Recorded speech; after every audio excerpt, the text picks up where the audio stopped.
hemodinamia, entre otras cosas. Hay una pregunta de examen que voy a hacer que, si se dan cuenta, acá la involucran. ¿Dónde está aumentado? ¿En qué shock está aumentado? La saturación venosa central, SCV. ¿En qué shock? El único shock que está aumentado la saturación venosa central en el distributivo. O sea, un ejemplo, el shock séptico. Hay varios shocks distributivos. Un ejemplo anafiláctico, otro ejemplo séptico. Son los más comunes de shocks distributivos o vasodilatados. En el shock distributivo vamos a ver que la saturación venosa central va a estar disminuida con respecto a la sepsis. Shock séptico. Hay otras variables que se pueden alterar que nos van a dar saturaciones venosas centrales bajas, como hipoxemia, anemia, bajo gasto, y casi la mayoría de los otros shocks, miren, están disminuidos. Shock cardiogénico, shock hipovolémico, shock obstructivo, todos están disminuidos. Acuérdense que esta variable traduce de qué cantidad de oxígeno queda residual de los tejidos en el sistema venoso. Si los tejidos consumen mucho oxígeno, la saturación venosa central en esa región va a estar disminuida. Si no consumen nada, la saturación va a estar aumentada. En los escenarios de sepsis pasa algo similar. Los pacientes reciben oxígeno de los órganos, pero ocurre algo que se llama hipoxia citopática. Creo que esto lo puse en una de las preguntas. Hipoxia citopática en sepsis, ¿qué pasa allí? Le llega el oxígeno a la mitocondria, pero la mitocondria no lo extrae, no lo utiliza para producir ATP. Que entonces, ¿qué pasa? En el drenaje venoso, ¿cómo creen que estaría la saturación venosa central? Aumentada, exacto. Porque no va a utilizar el oxígeno. Ese es como a grosso modo, a decirlo así, para que entiendan por qué sale elevado en este tipo de shock. La segunda variable, el gasto cardíaco. ¿Se acuerdan de esta fórmula de gasto cardíaco? ¿Cuántas fórmulas de gasto cardíaco saben? Ajá, esa es una. Hay otra.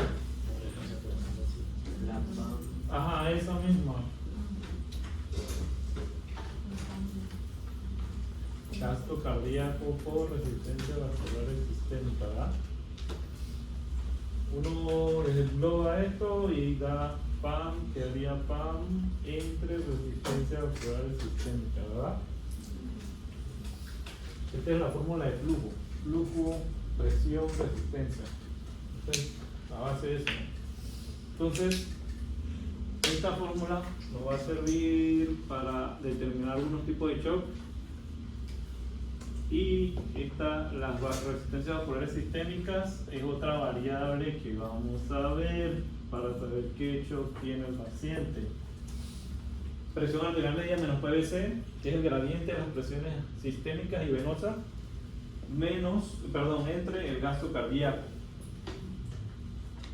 Entonces, vamos primero con la variable.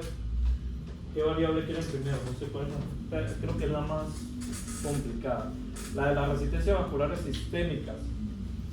Es muy importante esto porque, miren que aquí está. ¿En qué escenario está disminuida? El único escenario que está disminuido. Miren que ahí lo dice. Shock distributivo. Las resistencias vasculares sistémicas traducen vasodilatación. Como es una fórmula que está entre presión, que es milímetros de mercurio, sobre gasto cardíaco, que es litros por minuto, entonces eso se va a traducir en una unidad que se llama unidad de Woods, que sería por cuántos litros de gasto cardíaco, por cada litro de gasto cardíaco, cuánto genera de presión.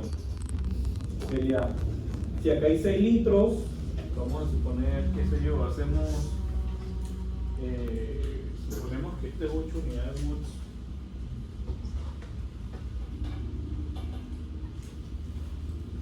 Quiere decir que por cada litro de gasto cardíaco se genera 8 milímetros de mercurio de presión. Eso es lo que quiere decir la unidad de Woods. Uno puede transformarlo en dinas, pero no tiene sentido transformarlo en dinas porque eso sí no te va a expresar nada y se van a enredar un poquito más porque el número sale bastante alto. Para transformarlo en dinas tienen que multiplicarlo por 79, lo que te da el número de la unidad de Woods.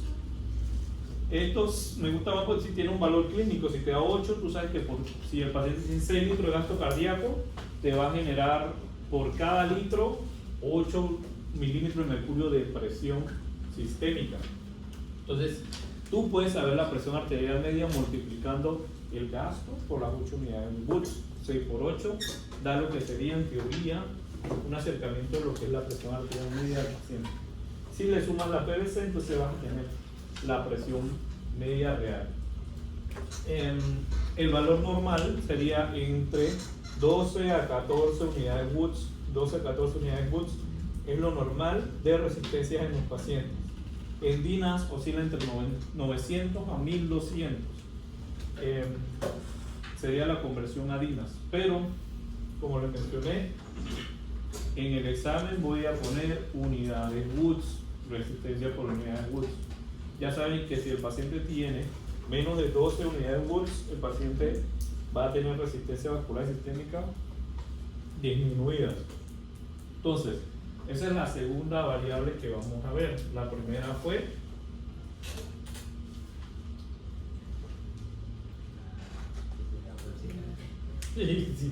la saturación de sexual.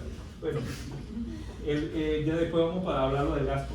Esta variable, ¿cómo calcularla? Necesitamos un eco para calcular el gasto cardíaco y necesitamos una línea arterial para medir la presión arterial media y un catéter venoso central para calcular la PVC.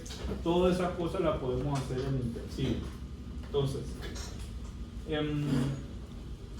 mírense qué tipo de shock es el único que tiene resistencia vascular sistémica baja. El distributivo, ¿verdad?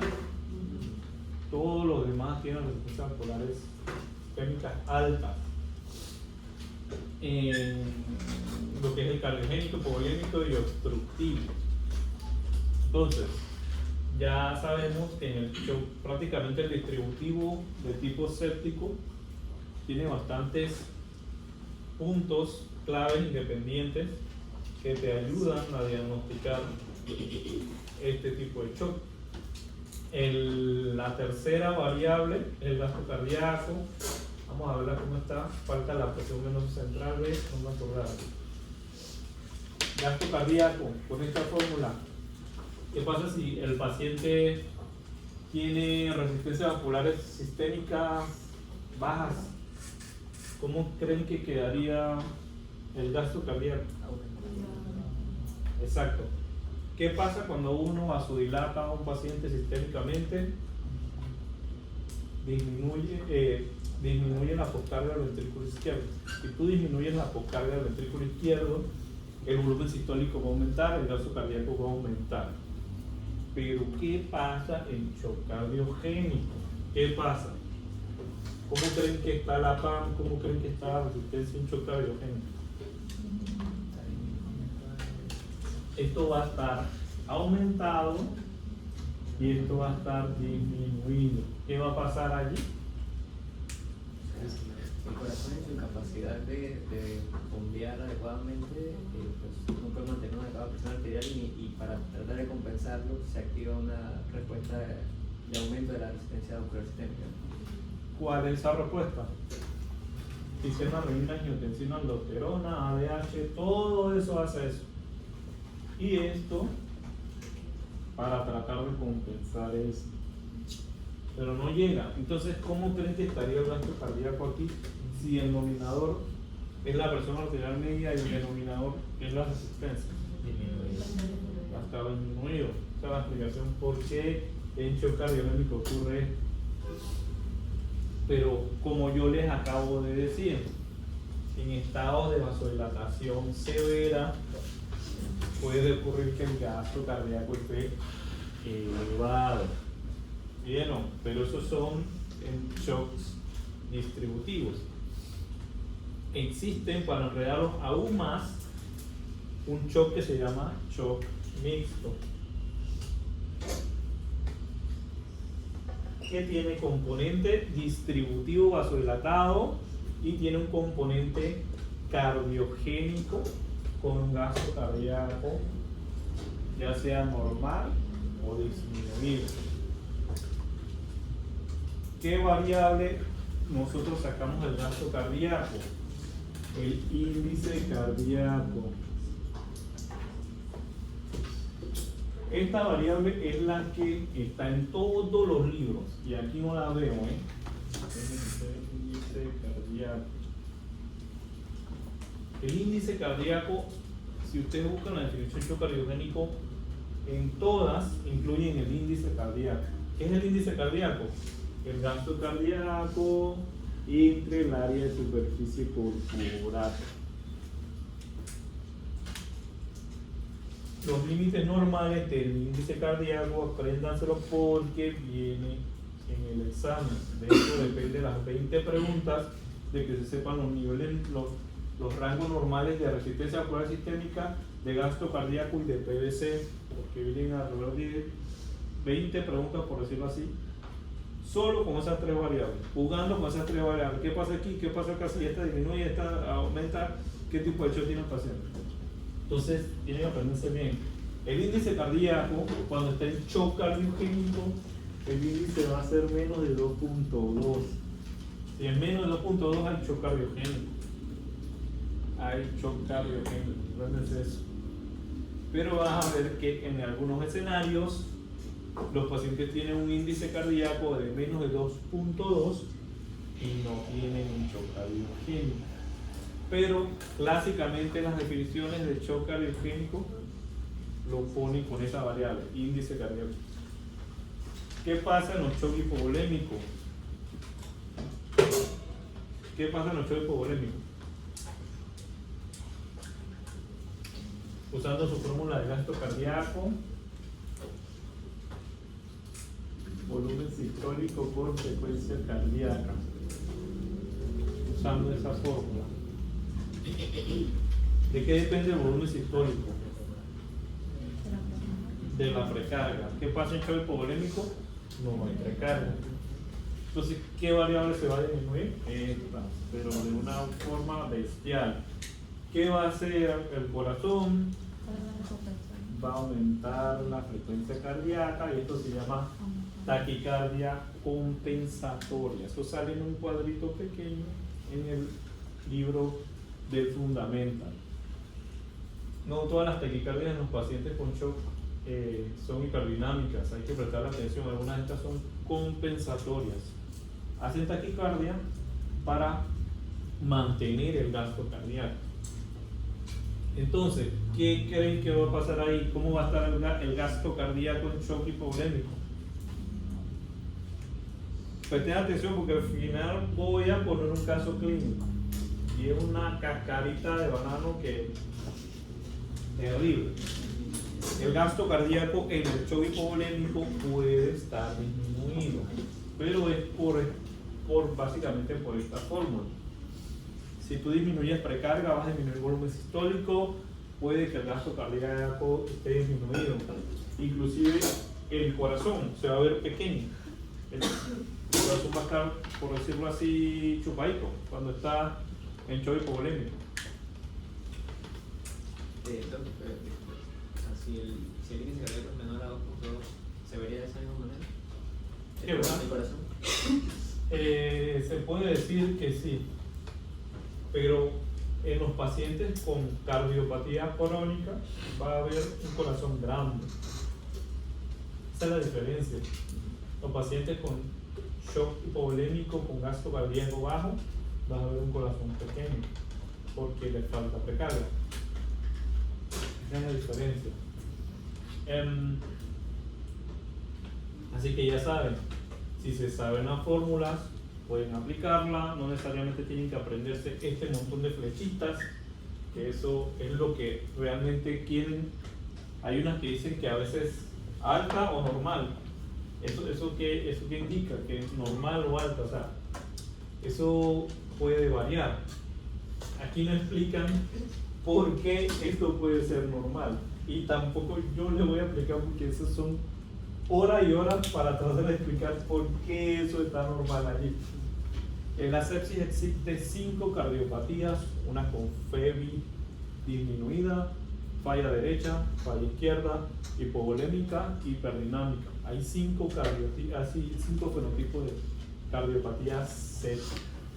Entonces, para enredar más la cosa, todas esas variables pueden variar en ciertos fenotipos de pacientes, pero lo clásico es que se encuentre así. Ok, entonces, el índice cardíaco es la variable que utilizan para saber si el paciente tiene shock cardiogénico. Entonces, ya viene la última variable, que es la PVC, presión venosa central, que era la que les mencioné. Con esa variable vamos a jugar bastante. Esa variable es la que me va a decir a mí, que por cierto no está aquí y es importantísima, qué tipo de shock tiene el paciente. La presión venosa central te va a diferenciar entre un shock cardiogénico y un shock hipovolémico. Los niveles normales de la PVC, las presiones normales, que es el milímetro de mercurio, son de 8 a 12 en pacientes con ventilación mecánica y de 5 a 8 en pacientes con respiración espontánea. Entonces, la presión venosa central, con una presión intravascular que traduce si hay congestión o no a nivel venoso. ¿Qué la altera? La puede alterar aumento de las presiones intratorácicas, la volemia del paciente, shock cardiogénico con falla derecha, valvulopatías. Todo eso puede afectar lo que es la medición de la PVC. Ok, entonces, ¿cómo creen que estaría la presión venosa central en un shock hipovolémico? ¿Cómo creen? Sí, es una presión que es ejercida por un volumen estresado intravascular venoso que mantiene, aparte del vaso abierto, permite que transite la sangre a través de él. Eso se llama volumen estresado.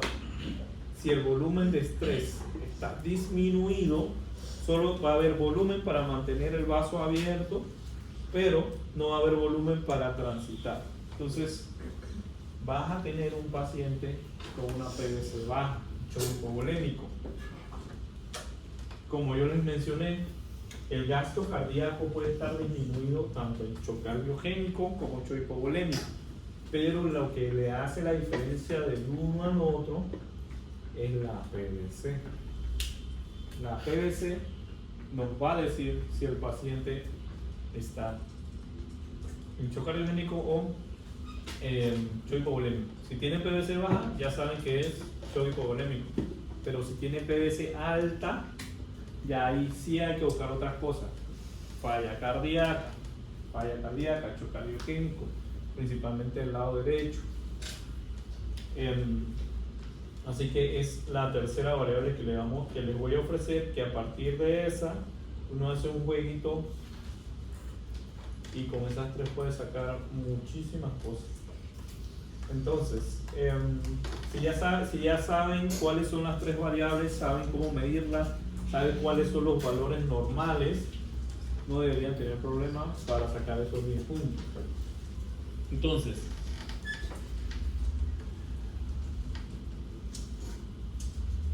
a ver, en el shock cardiogénico, me falta explicar el shock cardiogénico.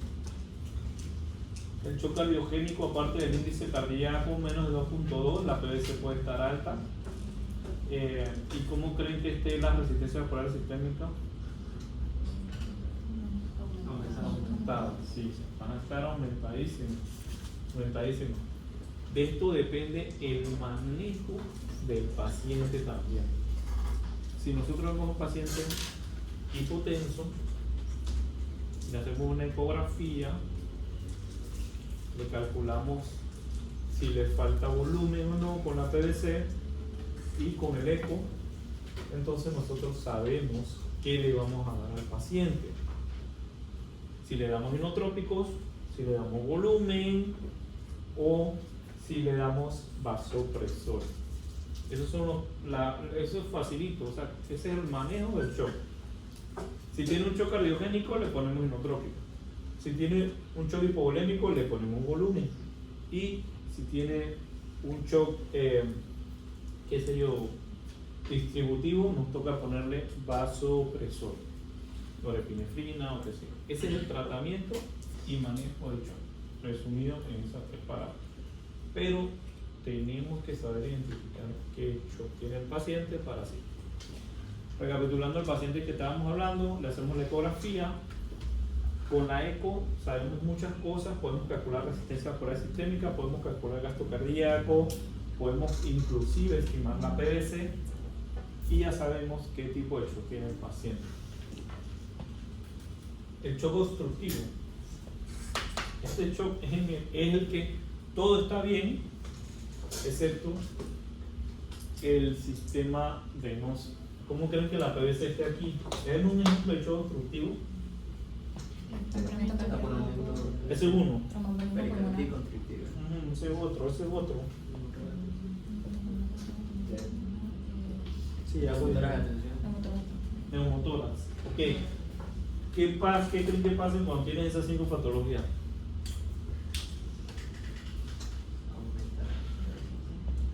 Sí, ¿por qué? Porque la sangre no puede fluir hacia la arteria pulmonar y pues toda esa sangre pues se regresa y ejerce esa presión en la aurícula. Así mismo, tal cual como tú lo dijiste. Así mismo, todo se regurgita al sistema venoso y la PVC va a salir alta. Todo lo que aumente presiones intratorácicas, todo lo que aumente presiones intravasculares pulmonares, todo eso te puede producir un shock obstructivo. Neumotórax, taponamiento, todas estas cosas te pueden alterar el drenaje venoso y eso aumentar la PVC. Entonces, esa variable va a tener bastante importancia en el shock obstructivo. El gasto, ¿cómo estaría? Disminuido, mire que dice que está disminuido. ¿Por qué creen?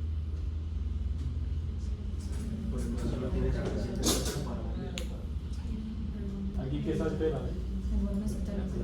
Y la precarga. Sí, se altera la precarga. Como en el shock hipovolémico se altera la precarga, pero en este escenario la PVC va a estar alta, como el shock cardiogénico. ¿Con qué variable podemos saber? Es muy difícil, ¿no? Obstructivo y cardiogénico porque son muy parecidas. ¿Ustedes creen qué variable creen que puede estar diferente entre ambos shocks? Ya dijimos que ambos pueden cursar con PVC alta, ambos pueden cursar con resistencia vascular sistémica altas, ambos pueden estar taquicárdicos. Doctor, ¿hay manera de medir lo que se llama presión de clavamiento pulmonar? Esa clase no se la di porque es muy complicada. No creo que vayan a ver en las unidades médicas un catéter de Swan-Ganz. En la unidad en la que trabajo yo sí lo van a ver muy frecuentemente, pero es un catéter que va al lado derecho del corazón, sube hacia la arteria pulmonar y te mide presiones del lado izquierdo, aurícula izquierda, ventrículo izquierdo. Eso te sirve para ver qué tipo de hipertensión pulmonar tiene el paciente. Pero eso yo no lo utilizo, yo no se lo expliqué porque es bastante complicado conocer la fisiología de ese catéter. Y se toma esta muestra de ese catéter que hace la saturación mixta, que es la más fidedigna porque la saturación venosa central es parecida a esa, pero la más fidedigna es la saturación venosa mixta que se toma el catéter Swan-Ganz. Entonces, ¿qué variable es la que varía entre cardiogénico y obstructivo?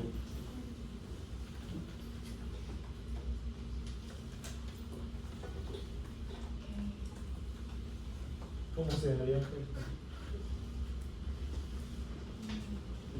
Resistencia alveolar pulmonar.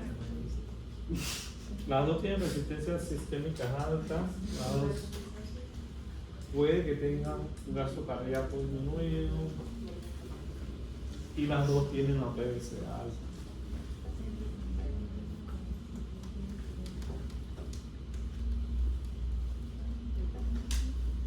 Y ahí no está la variable que dice, no está. Porque si lo ven, esto es idéntico a esto, no hay ninguna variable que cambie, solo lo de las presiones de llenado, que también están similares. Hay que hacerle un eco a ese paciente, hay que ver la función cardíaca. La función cardíaca del lado izquierdo se evalúa con algo que se llama fracción de eyección ventricular izquierda, FEVI. Si ese paciente tiene una FEVI normal, arriba del 55%, básicamente nos descarta de que el paciente tenga falla izquierda. Si se le ve el ventrículo derecho, normal, buena contractilidad, todo lo demás, entonces ahí descartamos de que este paciente tenga un shock cardiogénico. Y con el eco por ahí vemos si no está taponado, si no tiene motoras, que pudiera explicar la alteración de la curva variable. Pero hay que hacer un eco, estos shocks son un poco difícil diferenciarlos, pero con una ecografía en 10 segundos te das cuenta de cuál es uno y cuál es otro. Entonces, como ya son expertos en shock,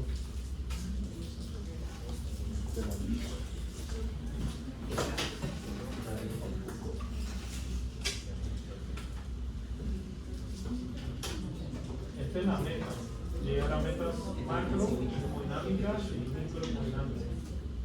Este es el manejo del shock. Uno fuerza la macrohemodinámica, ya sea con hidrotrópico, volumen o vasopresor. En tratamiento. A un paciente con shock cardiogénico, ustedes le ponen líquido.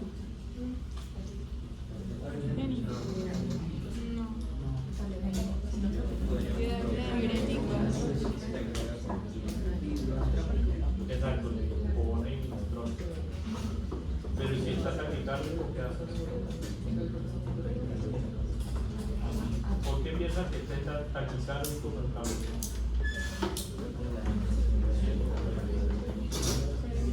Taquicardia compensatorio.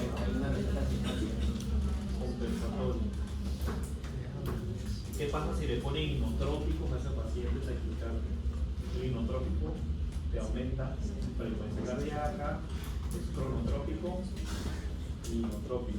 Pero hay unos inotrópicos que no tienen cronotropía. El único que se hace eso es el levosimental y la digoxina. Son dos inotrópicos que no alteran el cronotropismo del paciente. Entonces le ponemos inotrópico a ese paciente taquicárdico. Esto cardiogénico. No le ponemos volumen.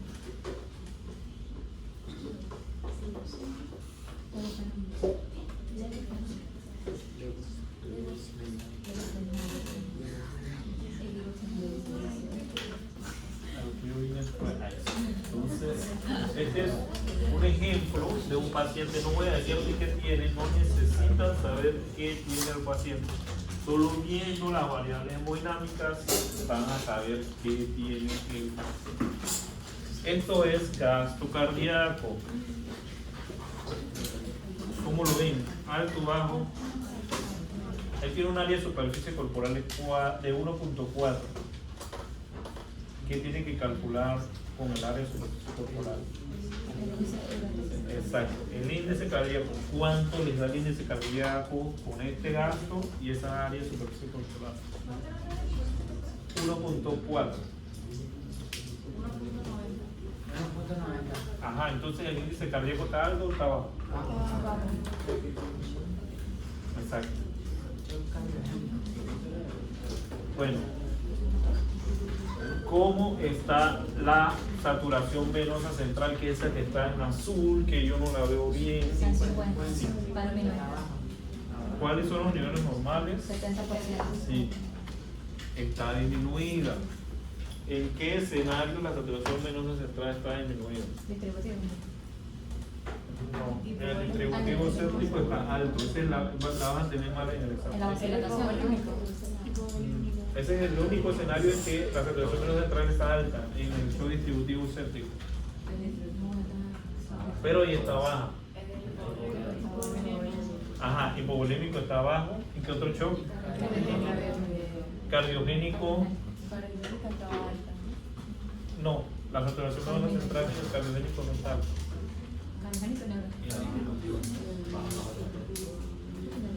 Si tienes anemia, si tienes hipoxemia, si tienes hipovolemia, si tienes bajo gasto cardíaco, esas 4 variables te van a disminuir la saturación venosa central. En el shock séptico va a estar alta.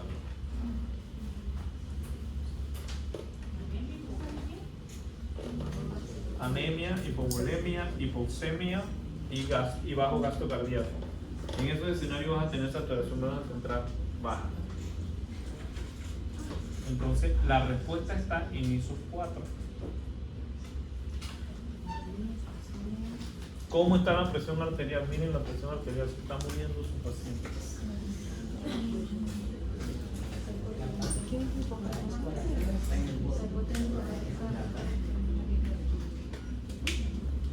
Hay un concepto que ya cambió. No todos los pacientes hipotensos están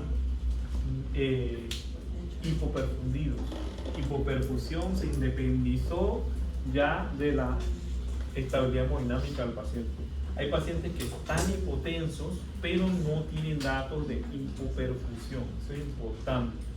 Están hipotensos, pero no hipoperfundidos. Clínicamente la hipoperfusión se detecta lactato, la orina baja, oliguria, oligonuria. También se puede detectar con llenado capilar lento, gradiente térmico. Todas esas son variables que uno lo detecta clínicamente que el paciente está hipoperfundido. Hay pacientes normotensos hipoperfundidos, principalmente los hipertensos arteriales de base. Cuando un hipertenso arterial de base está con presiones arteriales normales, sin medicación, eso hay que perderle el ojo. Eso es peligroso porque esas no son sus presiones arteriales normales. Puede que el paciente en esos estados esté hipoperfundido. Así que por eso ya eso se independizó lo que es la presión arterial y lo que es la perfusión a los órganos. Esa es otra pregunta también que voy a hacer bueno, ya la mandé, que eso no va una de la otra. Entonces, ¿qué presión arterial media tiene el paciente? ¿Para qué necesitan esto? Para calcular qué.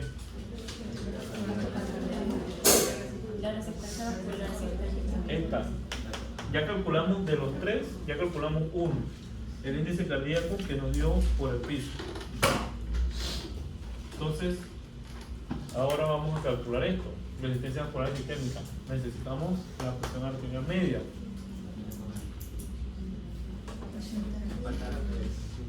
Sí, pero ¿cuál es de este paciente la resistencia vascular sistémica?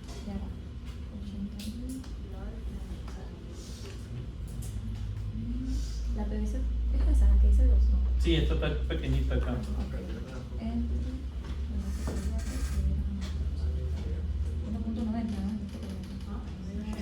¿Cuánto es el método para ti? Aquí está, cardiac output, 2.66 litros por minuto. 80.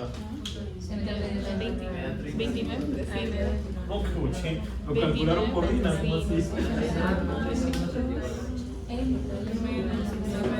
29.6 Menos 2 entre 2. 29.6.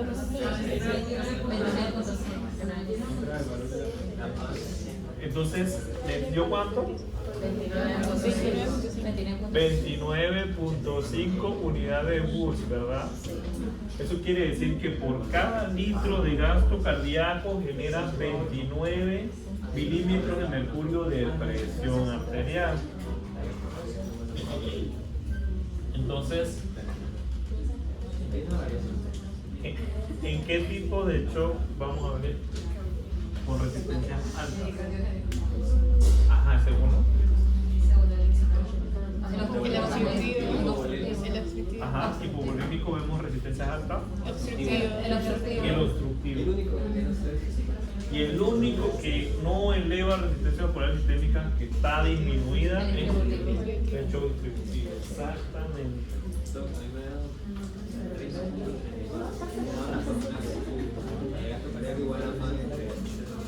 Sí, pero es casi. Entonces, a ver, ¿cuál es la última variable que nos falta por ver? ¿Quién sabe? El índice cardíaco no, la PVC. Por eso ya la vimos. Sí. Para sacar la resistencia. Ya sacamos el índice cardíaco, ya sacamos la resistencia y ahora vamos a ver la PVC. ¿En qué tipo de shock la PVC está disminuida? Ese es uno. El distribuido. Ya, nada más en ese. No. Entonces, ¿qué tipo de shock tiene el paciente? ¿Por qué? Hipotensión, taquicardia. Ajá. ¿Dónde viste la frecuencia? Está en 119. Eso es. Hipotenso, 95. La presión venosa central está disminuida. El índice cardíaco. Y la resistencia. Y la resistencia de la presión está disminuida. Bueno, con esas variables, pensaría de acuerdo. Y la saturación venosa central. ¿Y por qué no está en shock cardíaco? Porque la resistencia está baja. No, La presión venosa central La presión venosa central. está disminuida. La presión venosa central está disminuida. Y el índice cardíaco. Y en cardíaco está aumentado. Está disminuido. El índice El cardíaco está cardíaco está disminuido. aumentado de la PVC. En el hipovolémico y en el cardiogénico, el gasto cardíaco puede estar disminuido, porque disminuye precarga, disminuye volumen sistólico. Entonces, el índice cardíaco puede estar disminuido. Pero en el cardiogénico, la PVC usualmente está alta. Y aquí está la otra variable que les dije antes, cómo está el ventrículo izquierdo. Ejection fraction. La fracción de eyección. 55. Ahí dice el porcentaje de la persona de eyección del ventrículo izquierdo y derecho. No, esto es solo, sí, por decirlo así. El del derecho se llama FAC, fracción de acortamiento del ventrículo derecho. Y es entre 35 y 40%. Está en 55, la del izquierdo, o sea que el izquierdo está bien. Esa variable no se altera con volumen. El gasto cardíaco sí se altera con volumen. ¿Y qué pasa si nosotros nos alteramos el gasto cardíaco por volumen? Esta fórmula también se va a alterar. Se va a alterar. Entonces, ¿cuál sería el manejo correcto para este paciente? De las tres cosas que le dije, ¿cuál le pongo? Si se altera con volumen, no Tengo, la enfermera está allá que, doctor, le pongo inotrópico, doctor, le pongo leofeo a su profesor, ¿qué hago? Le pongo líquido, ¿qué es lo que hago ahorita? Bueno, vamos a ponerle volumen y una carnita aquí de cuánto de pimienta. Vamos a ver eso sí. se altera con volumen, así que no se le puede líquido. Se daría bajo presión, ¿no? Se iría con la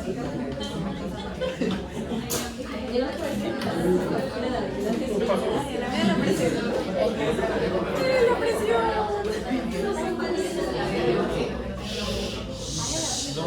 cardiogénico. En la digoxina se usa cuando es cardiogénico y está taquicárdico. Iniciaría con vasopresor a tu paciente. Mira cómo viste, lo mataron. Mira, le puse mucho bueno. Sí, también. Y ese programa me siento como un simulador. Bueno, ven que el gasto cardíaco subió, Sí. la presión venosa como que quiere normalizar también, después el bolo cristaloide. Las presiones arteriales mejoraron, pero está como raro. La saturación venosa central mejoró. Entonces, salvaron al paciente.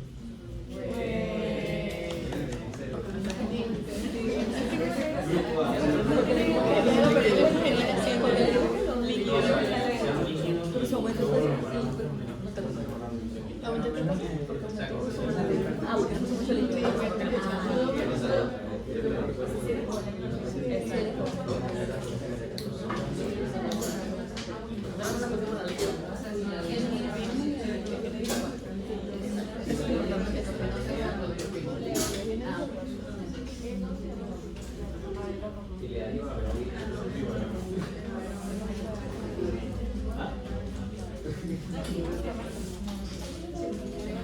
Eso no me...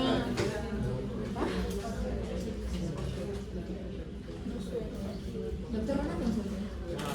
¿Qué variables dice arriba donde están la presión de eyección por el punto ventrículo izquierdo y ¿Dónde?